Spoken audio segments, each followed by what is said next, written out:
ప్రతిరోజు అంతేనా? ఆల్రెడీ ఎన్నో ఎగ్జామ్స్ రాసాం, చాలా పరీక్షలు రాసాం. మరి ఏంటి, ఏమైంది? ఆ ఎగ్జామ్ ఫెయిల్ అయినప్పుడు కొత్తగా వచ్చిన ఎగ్జామ్కి దీనికి తేడా ఏంటి తెలుసుకున్నారు అసలు? లాస్ట్ ఎగ్జామ్లో నువ్వు చేసిన తప్పులేంటి రెక్టిఫై చేసావా?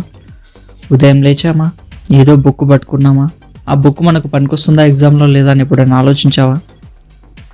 కనీసం ఆ బుక్ చదువుతుంటే నీ ఎగ్జామినేషన్కి ఏ విధంగా ఉపయోగపడుతుంది, నిజంగా దాంట్లో నుంచి ప్రశ్నలు వచ్చే అవకాశం ఉందా? కనీసం ప్రశ్నలు రాకపోయినా నీకు ప్రశ్నలు వచ్చే విధంగా అది గైడ్ చేయగలుగుతుందా, ఆన్సర్ చేయగలిగేలా నేను ఎప్పుడైనా ఆలోచించావా? మరెప్పుడు డిఎస్సి ఎగ్జామినేషన్లో అందరూ సక్సెస్ అవుతుంటే నువ్వెందుకు ఫెయిల్ అవుతున్నావు? నీకెందుకు రాలేదు?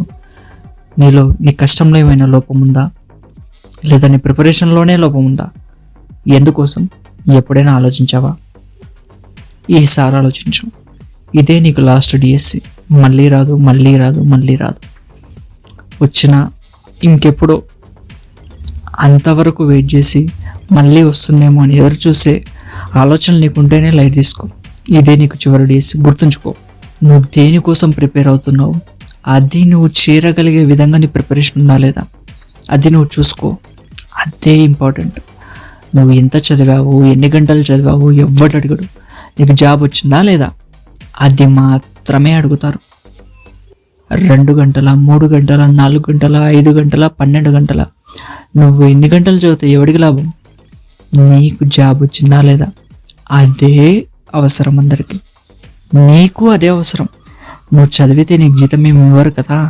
జాబ్ వస్తేనే నీ ఇంటిని నువ్వు చూసుకోగలుగుతావు, నీ కుటుంబాన్ని నువ్వు పోషించగలుగుతావు. అదే ఆలోచించు.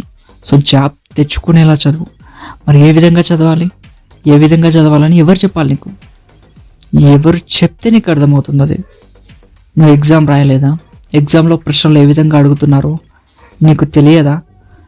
ఎవరో ఆ ఎగ్జామ్లో ఉన్న క్వశ్చన్ పేపర్ చూసి నీకు చెప్పాలా? నీకు అర్థం కాలేదా? ఎగ్జామ్లో నువ్వు చదివింది ఏంటి, నీకు వచ్చిన ప్రశ్నలు ఏంటి, ఏ విధంగా అడుగుతున్నాడు? ఒకవేళ అందరూ అదే విధంగా చదివి అందరికీ అదే విధంగా ప్రశ్నలు వస్తే నువ్వెందుకు రాయలేకపోయావు? మరి నీ ప్రిపరేషన్లో ఏమైనా లోపం ఉందా, వాళ్ళ ప్రిపరేషన్లో ఏదైనా ప్లస్ ఉందా? గమనించావా ఎప్పుడైనా? జాబ్కి ప్రిపేర్ అవ్వడం అంటే సిలబస్ చదివేస్తే మాత్రమే నీకు జాబ్ వస్తుందని కాదు. ఆ ఎగ్జామ్లో ఎటువంటి ప్రశ్నలు అడిగినా నువ్వు సమాధానం చేయగలగాలి. అందరికంటే ఒక మెట్టు నువ్వు ఎక్కువగా ఆలోచించగలగాలి. అప్పుడు మాత్రమే నువ్వు పర్ఫెక్ట్గా జాబ్కి ప్రిపేర్ అయినట్టు. చూసారుగా లాస్ట్ టైం కట్ ఆఫ్స్ ఎలా వచ్చాయో, 75, 74, 76.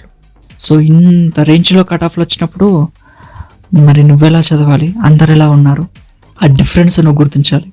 ఆ డిఫరెన్స్ నువ్వు, ఆ గ్యాప్ అనేది ఎక్కడైతే ఉందో అది నువ్వు ఫిల్ చేయాలి. దానికోసం ఆలోచించు. ఆ విధంగా చదువు.